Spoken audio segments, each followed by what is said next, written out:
জাতীয় নির্বাচনে ঢাকার আসন বরাবরই রাজনৈতিকভাবে স্পর্শকাতর। এখানে জয় যেমন বড় বার্তা দেয়, তেমনি পরাজয় ডেকে আনে ইমেজ সংকট। সে কারণেই সাধারণত রাজনৈতিক দলগুলোর শীর্ষ নেতারা ঢাকার আসনে প্রার্থী হতে আগ্রহী হন না। তবে এবারের নির্বাচনে সেই চেনা দৃশ্যপট বদলে গেছে। ঢাকার 4টি গুরুত্বপূর্ণ আসনে 4টি দলের প্রধান সরাসরি ভোট যুদ্ধে নেমেছেন।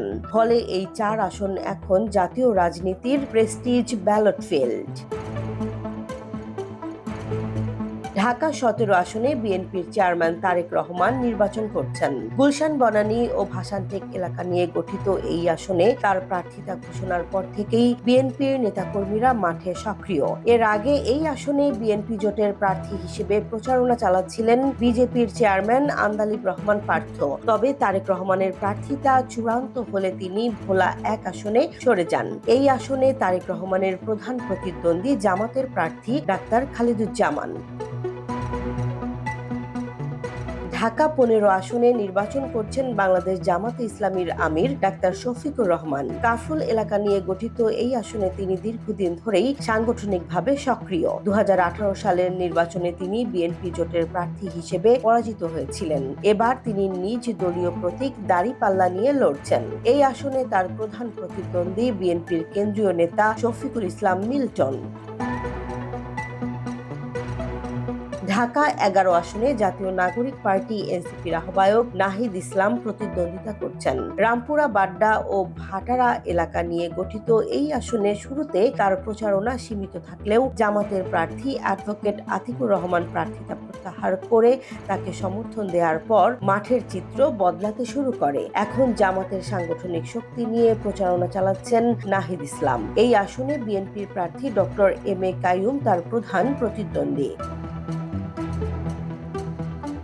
ঢাকা 13 আসনে নির্বাচন করছেন বাংলাদেশ খিলাফত মজলিসের আমির মাওলানা মামুনুল হক। মোহাম্মদপুর ও আদাবর এলাকা নিয়ে গঠিত এই আসনে 10 দলীয় জোটের প্রার্থী হিসেবে তিনি মাঠে নেমেছেন। তার পক্ষে জামাত ও ইসলামী আন্দোলনের প্রার্থীরা নির্বাচন থেকে সরে দাঁড়িয়েছেন। এই আসনে বিএনপির ধানের শীষ প্রতীক নিয়ে প্রতিদ্বন্দ্বিতা করছেন এনডিএম এর চেয়ারম্যান ববি হাজ্জাজ, যিনি প্রতীক বিধিমালা অনুযায়ী বিএনপিতে যোগ দেন।